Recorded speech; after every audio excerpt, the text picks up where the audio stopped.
Hello and welcome to Marketing Made Easy by Jottful. My name is Dawn Verbrigghe and I'm the host. We have a great show for you today. Our guest is Nikita Montgomery and she's the founder, actually she and her cousin are the founders of Hazel O Salon in Alexandria, Virginia. She started her business just before the COVID-19 pandemic and had to shut down just a few months later. But despite that, she managed to continue to grow and really today is flourishing. She's driving 90% of her business's growth through Instagram. This is a really great episode where she's going to talk about resilience and how it is that she managed to find that growth engine and build it even during some really difficult times. Join me. Enjoy the show. My business is just me, so I need a marketing plan that I actually have time to do. I never studied marketing, but I know I have to do it. Sometimes I just need help knowing where to begin. I never know if the money I spend on marketing is really paying off.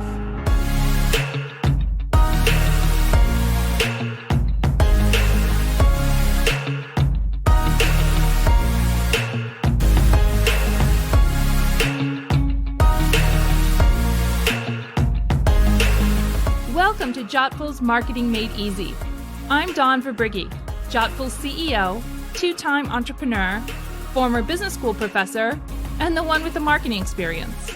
And I'm Natalie Bruno, Dawn's partner in crime, certified people person, and the one who speaks with small business owners every day about their website and marketing challenges.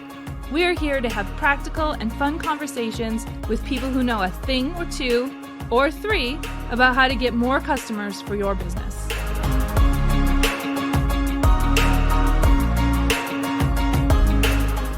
So, Nikita Montgomery opened her urban beauty oasis just shortly before the pandemic started, which is probably not the ideal time to open a salon. If you're looking in a textbook, opening a salon just before a pandemic that closes all salons is not advised. But that's how things work. But Niki is really fascinating because she has a background in public relations and in social media marketing. She was able to leverage that to really build her business in Alexandria, Virginia, even throughout the pandemic. She has a number of businesses in her entrepreneurial portfolio, including consulting, real estate, e-commerce, as well as this salon. Really excited to have you here today. Thank you so much for joining us, Niki. Thank you for having me on. Can you start by telling us a bit about the founding story of your business and who is Hazel O, for example? So Hazel Odessa Rhodes is my late grandmother on my dad's side. So she's my paternal grandmother. And the business is co-owned by myself and my cousin. So our fathers are actually brothers. She was a hairstylist in Alexandria for over 50 years. My grandmother literally did hair until she was about 80 years old. Wow.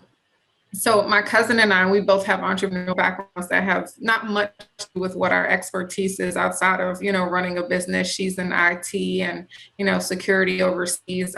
But it's really just our entrepreneurial acumen and our consumer, behavior that kind of gives us the edge in terms of building businesses that we may not necessarily have backgrounds in. Mm-hmm. So we decided, hey, why, build something in a town that has deep roots. I went to grade school in Alexandria. My kids are in Alexandria. It's very much a part of our family history.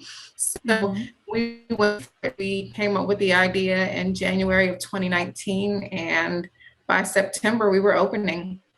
Yeah. One thing I think is really interesting about your story is that very often somebody will be a stylist and then start a salon, right? What you're saying is neither of us were stylists. We weren't practitioners at all. We actually were just business people who decided to open a salon. That means you're really going to have to trust some people and know how to hire people who can actually do the work of, being in a salon or being a stylist. How did you go about that? And that's where our consumer eye came in. Mm-hmm. So everybody knows the story of the packed salon, the inefficient salon, the salon where everyone is valued and a celebrity except the guests. So you have a lot of, prima donna stylists. And it's not to badmouth the industry. It really is, that's the narrative. Even if it's not true, a lot of consumers feel that way. So oftentimes if you ask them what they're looking for, they want a friendly place. They want a place where they, may not feel like a diva, but can walk in and feel confident that someone will embrace them and, take care of their hair the way they want to. So that was really what we looked for. We looked for creating an environment that was welcoming to us, someplace that we would want to go to get our hair done. And we looked for professionals who really, we always say we can work on your technical skills as a hairstylist, right. But the character and the person and the brand affinity is really what we need. So true. I mean, we do the same thing at Jottful. We're really looking for people who are friendly first and foremost, and you can train them on how to do things like build websites, but you can't train somebody to be friendly aside from teaching them basic tactics. So I love the idea of really just looking for people with a particular personality. Can you tell us a little bit about when you started this business? And by the way, it's not your first business. So how many businesses did you start before this? And then talk about sort of what happened during the pandemic. Countless. So I don't know if we're counting the blow pops that I sold in middle school. Right. No lemonade stands. I've done real estate property management. My family owns some businesses, so or some properties. So we've, kind of had to set up some infrastructure there, PR and social media. So I did right out of college work for the government for 10 years. And it's at the federal level, state level, city? Federal government, in the criminal justice sector, and I work directly with newly convicted offenders. So that was interesting. I always wanted to help people, but I still kind of had this entrepreneurship chip on my shoulder against 7 blow pops. But 10 years in being a mom, I just knew that it wasn't for me anymore, and it wasn't what I really wanted to do.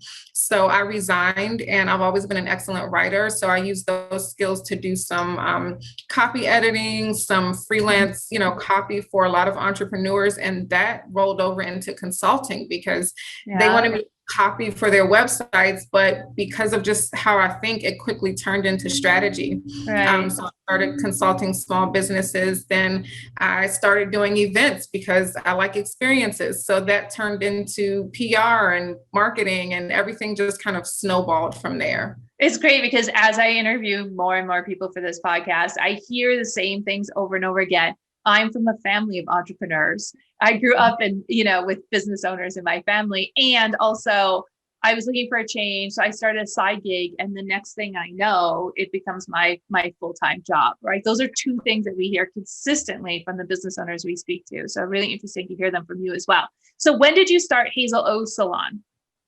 So we got the keys. We came up with the concept and decided we were going to go for it in January. We probably had our branding and stuff done 2020, January 2020. I'm sorry, 2019. 2019, okay. 2019, green light, we're off and running, we're going to do this. By March, we had our branding, our logo, kind of the aesthetic that we wanted to go with. And we reached out to a commercial real estate agent, drew up a business plan. And by May, we had our lease signed. Yeah. So June, we went into the space, and I thought that it was going to be just, put a couple walls up. While we had some capital, it was very much a bootstrap. So we, didn't hire an architect. We didn't know anything about, there being different building codes for salons than there were retail spaces. Yeah. So that was probably hands down the most challenging part of the process. I'm a tough cookie, but there were definitely some days where I shed tears because you put all this money into this space, and now you're just waiting for some kind gentleman to come and say, yes, you can open. Yeah. Waiting for the permit process. I've seen pictures of your space on the website, and it's clear that the interior design and the brand are super, super important to you and your cousin. I mean, it's really, really a beautiful space. So congratulations on that. Yes, thank you so much. We really wanted to make it a space where people are like, okay, what service can I book next because I want to come back? And Right. hands down, people, obviously rave about the quality of hair from their stylist, but they also say, it's a wonderful space. Everyone is so friendly, and Yep. that really is what means the most to me. Yeah. So when did you, after the sort of long process of actually getting the permit and getting the space fitted out, when did you actually open up the business and start taking We clients? officially opened September 17th of Mhm. 2019, and we Okay. had about 8 people. We opened with 3 staff members. I Mhm. was the receptionist and the janitor. Um, Yes. there were, there were definitely days where we had to have people scheduled because if someone walked by, we had to be able to accommodate them. Mhm. And while the staff had experience in hair, a lot of them had relocated or were just kind of getting back into the field. So they did not have pretty much any clientele. So it was up to you to build the client base from scratch. They weren't coming in with a book of business, in other words. No, they Yeah. weren't. Marketing was uncomfortable to them. Yeah. So before we opened, my partner and I, like a week or two before, we went around to all the local businesses. So I don't know if anyone is familiar with Old Town Alexandria, but it's like one of the top travel places in Condé Nast. It kind of has that small towny feel, but it's close to DC. So, Yeah. people kind of like to visit. But we went to all the businesses and passed out cards and, passed out cookies and, hey, we're new. And, we passed out business cards to people on the street. And it really was just kind of like telling everyone we knew. One Christmas, so there's a farmer's market every Saturday in front of City Hall. And one Christmas, our client brought us elf hats and we took candy canes and we put cards on them and we went and passed them out. And a month later, a woman booked a haircut and she said, I figured anyone who was brave enough to go and dress in elf hats and pass out candy canes was worth, trying a haircut. That's So great. we literally had to beat the ground running. Yeah. And some of that stuff is just really hard to measure. I mean, you can count how many candy canes you distribute. You can count how many hours you spend distributing candy canes, but not everybody remembers when they come into the salon that they got the candy cane in the card from you. So it's going to be hard to measure those efforts sometimes. But in the beginning, you have to do things that don't scale and that maybe aren't easily measurable, but that's what you have to do to get started, huh? Absolutely. And that's how you use your time, because while we're sitting there waiting for, people to come in, well, there are, 2 other people can go and pass out cards. And, it's a balancing act. You have to do the business and you have to market the business at the same time. And you have to ask. So in terms of measurement, sometimes the stylist would be so excited to get the client in. And I would to say, hey, well, how did you find us? Because that's how I'm able to measure what's effective. So I would, tell any entrepreneur starting out, ask, how are your clients coming to you so that you're not just tossing money out the window. You're not just passing out candy canes just because it seems like a good idea, but you actually can tell whether or not it works. Yeah. And you're in an interesting position there because oftentimes the first engagement that a customer has with a business is through a sales process. And the salespeople or the marketing people are really motivated to ask that question because they really, really want to know. But if you're a stylist, right, your job is to cut, your job is to color, right? Your job is to work with hair or whatever. And you don't necessarily think, oh, right, how did this person come in here? Right, so did you, in addition to explaining to them that they need to be asking that question because it will help them grow the business, right? Did you also do something during maybe the appointment setting process to try and capture that information if you could?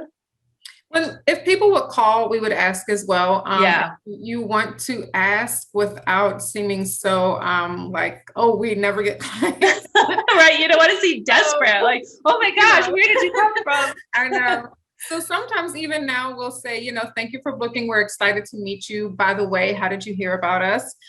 Or we may say, did an existing customer refer you so that we can give that client a referral credit? But typically we kind of let them get to us. And then we say, hey, how did you hear about us? Yeah. Talk about that for a minute. What do you mean when you talk about referral credits? What's your program length for that?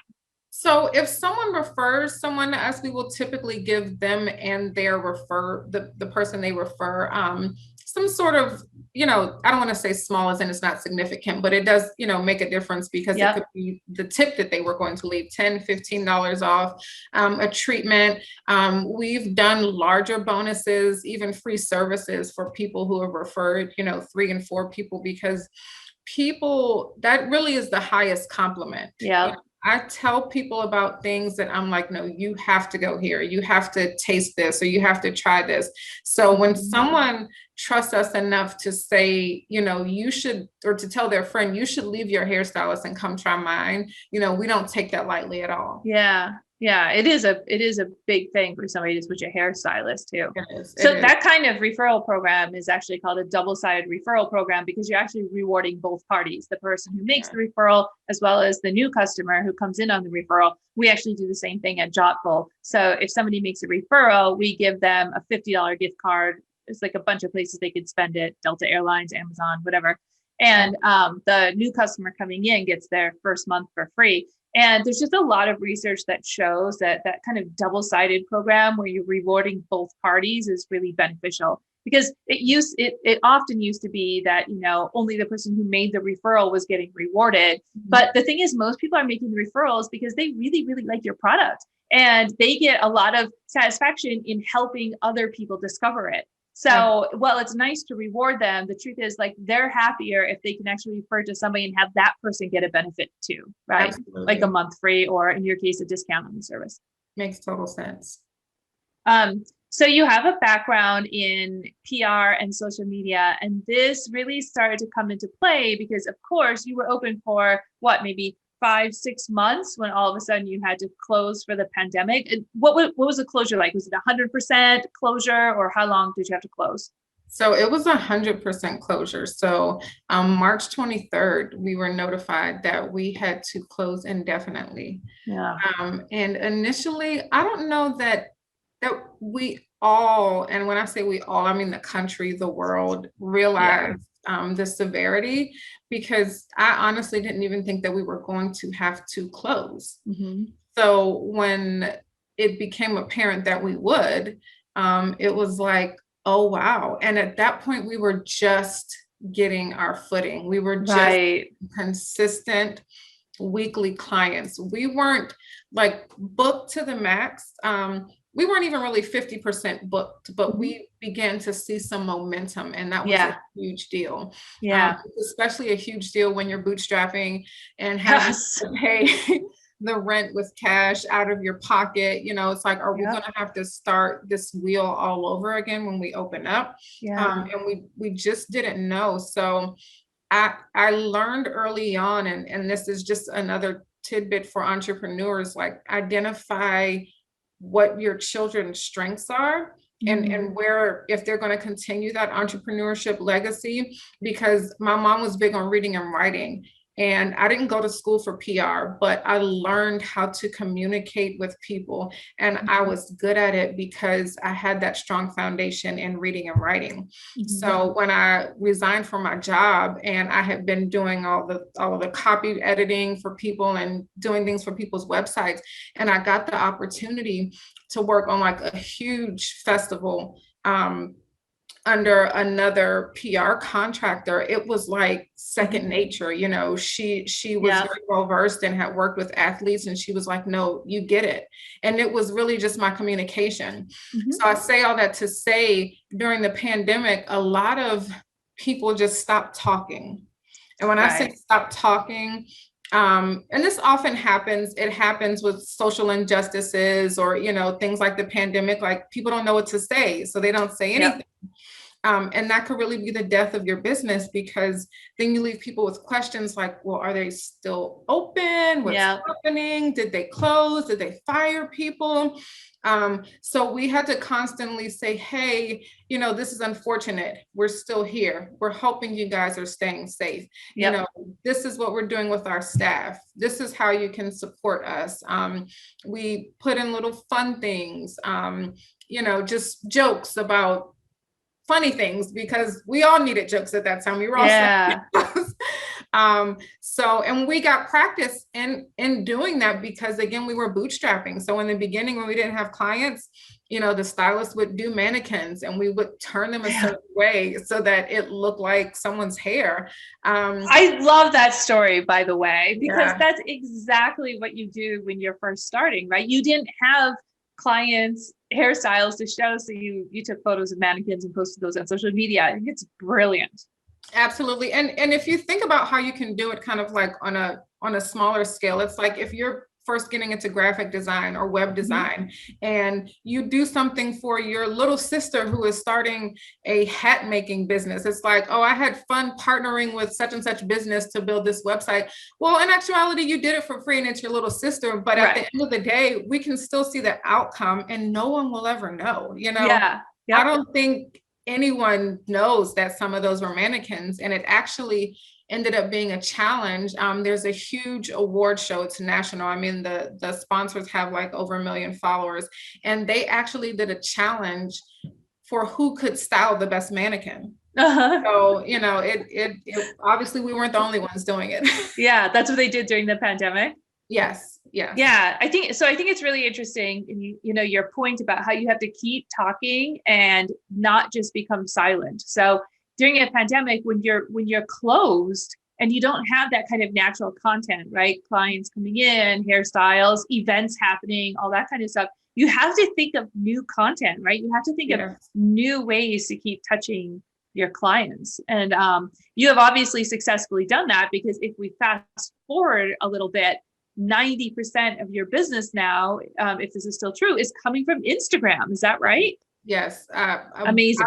I can't even remember the last time someone said they came to us other than through Instagram, apart from referrals, which is, for me, that's a goal of ours, is to increase our referrals. But the Instagram is definitely the winner. Everyone's like, I follow you guys. I love your Instagram. There's still the challenge there to convert, because I have gotten a ton of people who are like, I love you guys, I follow you on social, I'm going to come. So you have people who haven't patronized us yet, but are still following us on Instagram, which is a positive sign to me, because it means that they're engaged and we're interesting enough for them to continue to follow. Yeah. And I mean, that's one of the challenges with content marketing generally, is that you're getting people who aren't necessarily ready to buy, right? So you're sort of building the top of the funnel and you're building this audience, you're building this community, and maybe someday when they have some purchase intent, they'll actually, come into your salon. But you're doing a combination, right? So you're doing content marketing that is organic, which is what we just described. You're not necessarily getting people who have purchase intent, but you're also doing some paid advertising through Instagram. Is that right? Yes. So we get dozens of calls at the salon every day for people who want to, optimize our digital marketing, or hey, we have a digital marketing service. And I value agencies who provide those services, but a lot of times it's someone who's built a company and does, Google ads is their thing. And they're like, oh, let us show you how to get your name to the top of a Google search. Well, that's not really our market per se. Most times when people are just Googling local salons, they're like travelers or people who won't be long-term clients for us. But Instagram ads, since that is where a lot of our clientele already exists, it's the perfect investment for us, because all we're doing, we're not creating new content for that platform. We're already taking pictures of hair. We're already taking pictures of retail. We post those. Oftentimes I wait to kind of see how the post does. I mean, at this point, I can pretty tell what our audience likes. And if it's already getting a lot of likes, comments, interest, that's the post that I'll promote, because, if it goes out to 5,000 more people, then imagine how they'll receive it if the 2,300 followers that we have loved it. Yeah. So that is like our bread and butter. That's smart, because I think a lot of people, when they publish something on social media, they think, oh, I've already done that. It's already been seen. But the truth is, everything is so ephemeral on social media. It shows up in somebody's newsfeed and then it disappears within hours. And so if you just take that and you repost it again later, or you boost it as a paid post, Nobody's going to know that it was already done on Monday, but today's Wednesday, Absolutely. right? Yeah. And that's where, people are so suspicious and they think, oh, Instagram and Facebook, they really just want your money. But that is why you have to post first in order to promote it. So you can't go in and just create an organic, or you can't create a promoted post without having first posted it. So, you can on Facebook, actually. They're really? called dark posts. Yeah, you can. Well, most of our ads come from Instagram to Facebook. We don't directly post from Facebook. Right. We kind of do the reverse. Yep. So, but on Instagram, you have to post it first in order to be able to promote it, which is a good litmus test for us. And I think that's one of the good things about Instagram. It kind of teaches you how to even do your own ads. So it allows you to select the audience size, to select the radius, so to say where you want. So we're allowed to do a lot of custom posts for our audiences. You can let Instagram pick if you want, but then you may get people who are like your followers, but can never come to your salon. Yeah. So, that's one of the things I love about it. And it's affordable. Okay, so help us understand how exactly you're getting all of this done, because there are a few different things here which are really different skill sets. There's taking the photographs, there's writing the content that goes alongside the photograph for the post, and then there's managing the ad campaigns.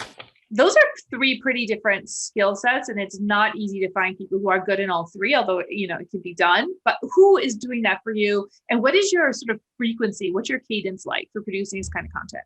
So frequency is once a month.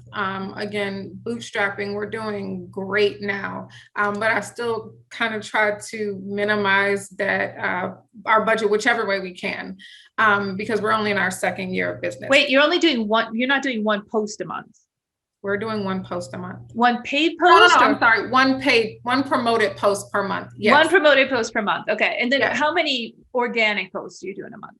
In terms of organic posts, at least 4 to 5 per week. So out of the 7 days, I try to do at least 4 to 5 posts per week. And that really, we would post every day, but honestly, all of our clients aren't comfortable with taking photos. Right. And sometimes our stylists are like, I just forgot to take a picture today. In order to ensure that we have enough content, I'll stretch it out. And if we get a post that's like amazing, and people, and when I say amazing, I mean, it's getting a lot of feedback, a lot of likes, I'll let it kind of hang there for 24 to 48 hours because I want it to keep funneling through the feed. I want it to be the last thing people see when they go to our page.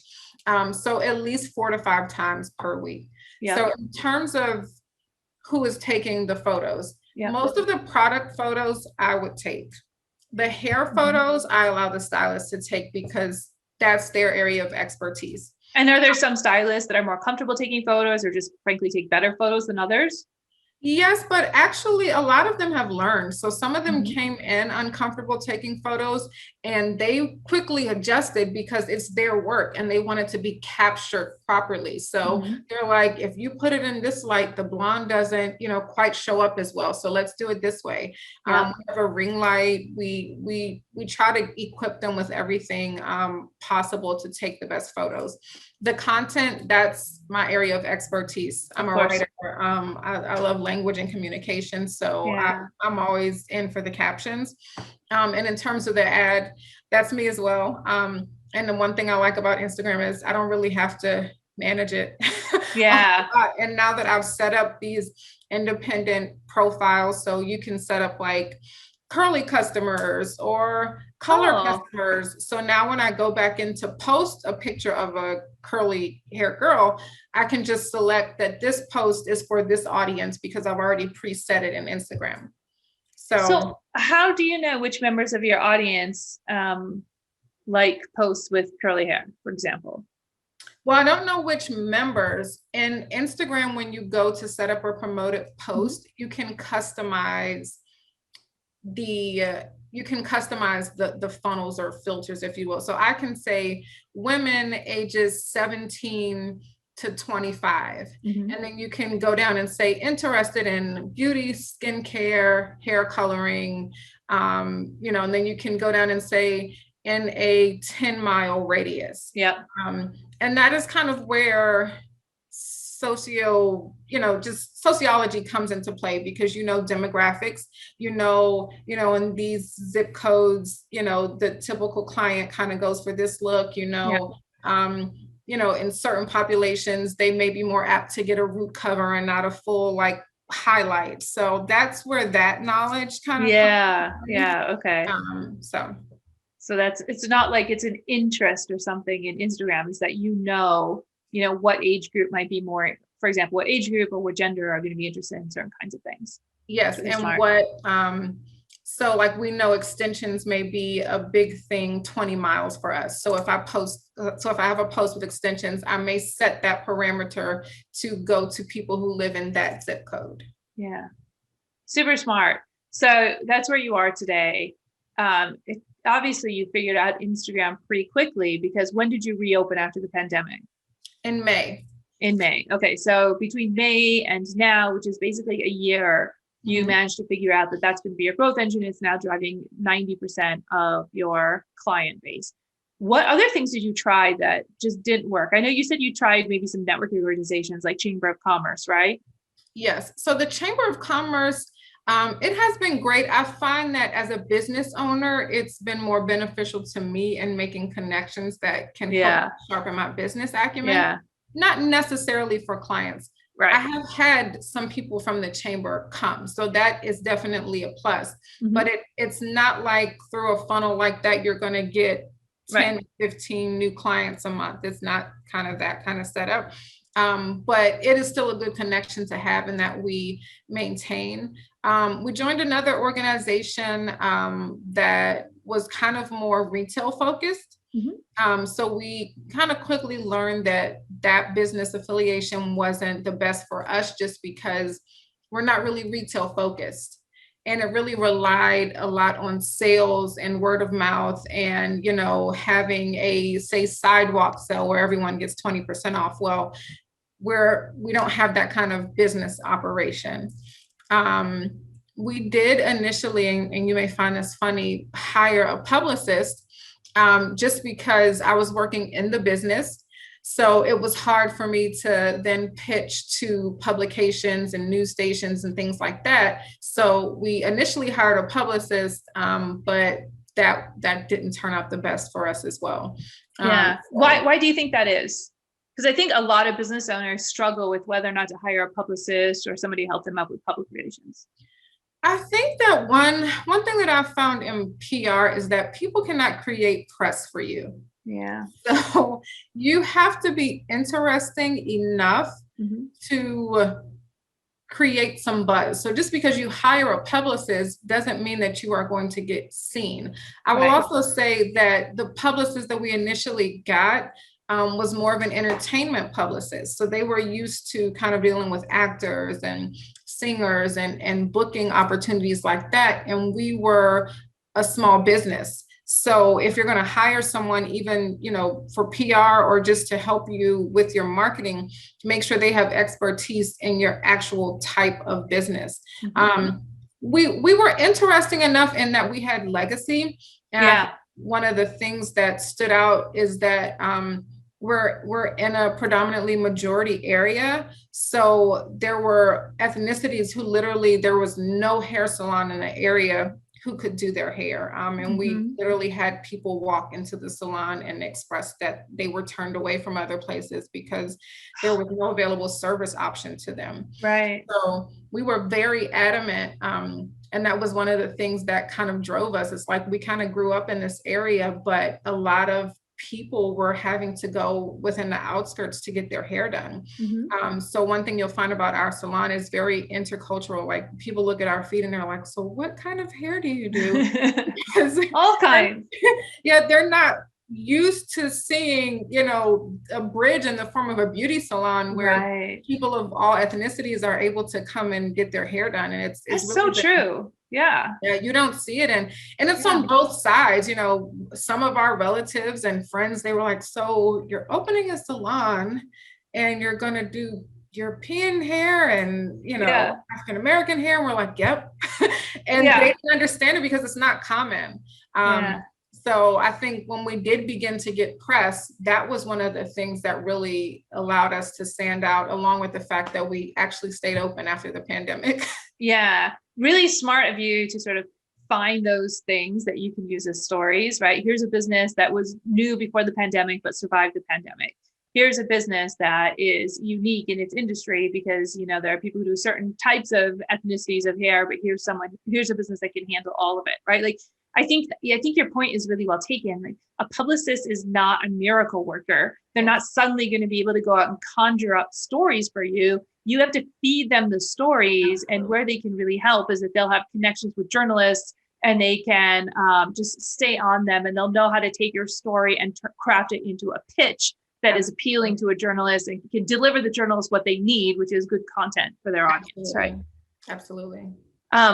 Let's move to Q&A. I see we have a question in here. If anybody else has questions, please go ahead and put them in the Q&A. But Arian has asked, have you utilized TikTok as a platform for your business? Niki, are you using TikTok? I think you are, yeah? Yes, so we are on TikTok. The challenge with TikTok is not having to bully my staff to participate because, it does require, the most interesting TikTok videos have people in front of them. Yeah. So we have done some demos where you can just see the stylist's hands and they're applying some treatments. So we've done a couple of fun things like that. Mm-hmm. I think the one that was the most popular was when we returned from being closed throughout the pandemic. We did a TikTok on how to come to the salon. It's again, still required one of our staff members, but they actually walked in the door, they hit the hand sanitizer, they made sure they were masked. Right. We had them wear the mask improperly and do one of these numbers. So I love TikTok, but I don't want to force people in front of the camera who aren't comfortable. So I'm constantly, and you alluded to this before, right? One of the challenges of getting good content is having people on your team who are not camera shy, whether it's for TikTok, which is video, or even for Instagram. And in your case, it's not just your staff members, but you also have to have clients who are willing to have their hairstyles shown. A question about that: when you're showing the hairstyles, are you just mostly showing from the back so it's anonymous who the client is? Yes, and that is what the mask help with that, because when you do them from the front, you really can't see who the person is. But we've actually had, and it's only been a handful since we've been open, but people say, don't record me, or, you have to ask my permission. And, we don't want to be that invasive. So we'll oftentimes ask, but you're dealing with, again, the human element. It's not like we're cooking food and can just record our process. We have to kind of get some consent and comfortability there, but it's a great tool.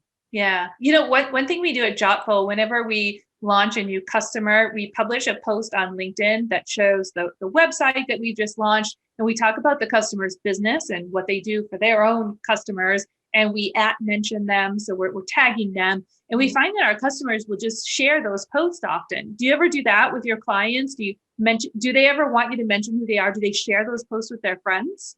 So when a client takes a picture, which, we'll say client selfies, outside of the salon, we will share it to our story. Oh, that's great. So we do, share, they enjoy that. And we appreciate it because you don't have to go on your social media and tag us. Like that's not, that's not mandatory. So we definitely share those on our story whenever they take those selfies. Yeah, great. So there's a question here from Bobkin. She says, I may have missed it, but how did you make money while the salon was closed? And just to be clear, was your salon just closed from March of 2020 through May of 2020? Yes. Those 2 months? Yes. So were you able to sell any product during that time, or were you just kind of? We were, but it was so nominal. I'm sure. We really didn't make any money, to answer her question. Yeah. And our landlord was pretty much silent. We asked about, payments, and there was pretty much no response. I think that they were kind of like, they don't want to say the wrong thing, but they also were like, if you can still pay, then you need to pay. Yeah. And at the end of the day, I think 1 month we just split the payment into 2 instead of sending one, because we didn't want to reopen and then have all that money on the back end, or for our payments to go up once we resumed opening. Right. So we just kind of toughed it out and, had to pay. Yeah. I mean, we were in a similar situation. We moved out of our office space. We were able to negotiate reduced rent with our landlord because we weren't using the office space. And we were able to negotiate that if we could find somebody to take over the lease, we'd be able to move out. Right. I mean, we all work on computers from home. Right. So we just became a remote first business sort of out of necessity. Wow. I think a lot of companies have just sort of had to figure out how to work their way through that. Yeah. Another question here from Bob Kiss. How were you only closed for 2 months when the rest of the country has been closed for over? Well, I mean, things have been reopened. So you were only required to be closed for 2 months, right? Yes, we were only required to be closed for 2 months. We reopened with restrictions. And this is where our space ended up being such a huge blessing. So we initially said, we only want 1,000 to 1,200 square feet. Yeah. Well, when I found the space, it was 1,900 square feet, which obviously, that's a lot more money than we had planned on. This is the classic real estate story, by the way. Yes. I think every real estate agent knows that the customer comes in and says, this is my budget. And then they always end up above that. I walked in and I just knew, I said, this is it. Yeah. And it's a loft space. So it's on top of a bank. But it is not like, you can see our door from the street, but you can't see what kind of business we are. So imagine trying to do everything to market that, because people don't walk by and see that it's a hair salon. Yeah. So we opened, and the space was a blessing because our ratios were we were still able to have 8 to 10 people in the space, because our max capacity, according to our certificate of occupancy, was somewhere around 20 to 30. So even doing 50% with 10 people, that still gave us a pretty good ratio. A ton of space, ton of windows, we have to have certain exhaust just to do color with the chemicals and things like that. So we were able to use that. And we were just able to kind of spread out safely. Yep. Yeah. And it's really helpful to not be on that ground floor, just from a lease price perspective, right? Yeah, absolutely. It's a huge difference, first floor versus second floor. And what you lose is that window marketing, right? But you've obviously figured out a way to overcome that with your own marketing. Yes. To be honest, most of the businesses that I had entered into were like service-based. And even with properties, it's like my family had the asset already. So this is the first kind of business that I had of this kind. And we did that had the fixed overhead, you mean? Yes, the fixed overhead, the construction cost. I mean, it was outlandish. And it wasn't until actually during the pandemic where I learned that most people don't kind of bootstrap this kind of business. And it was a huge risk for us because it was a lot of money. And that's probably what kind of had me unnerved the most during the pandemic. Oh yeah. Because it was like, okay, when are we going to open again? So I would just say that the whole process is like climbing a mountain. It's like you can see the top. So there is a point when you can achieve whatever this massive goal is. But in the interim, the mountain is massive. Yeah. So you're climbing, you're making progress, but you're like, sheesh, when is the top going to be a reality? So yeah, I know. We use the mountain analogy a lot as well. And I think, the key point is you just have to find the places where you're going to stop and rest and picnic and stay overnight on the way up, and just focus on those mini goals as opposed to the summit. Because by the way, once you get to the summit, you realize that was actually just like the first foothill. And that there's another summit behind it, because you never really truly reach the summit. It's like never just coasting from here, right? There's always just another hill or another challenge behind because that. the next thing now is scaling. So what do we do next? And how do we, so it's constant. And one of my mentors always says, well, how do you eat an elephant? One bite at a time. One bite at a time. So I love it. Niki, that's a great place to close. Thank you so much for joining us. My pleasure. Thank you. Thank you. Well, that's a wrap. If you enjoyed this episode of Marketing Made Easy, please subscribe to Jottful's YouTube channel. That's Jottful. That way, you'll never miss an episode. We'll meet you on the next one.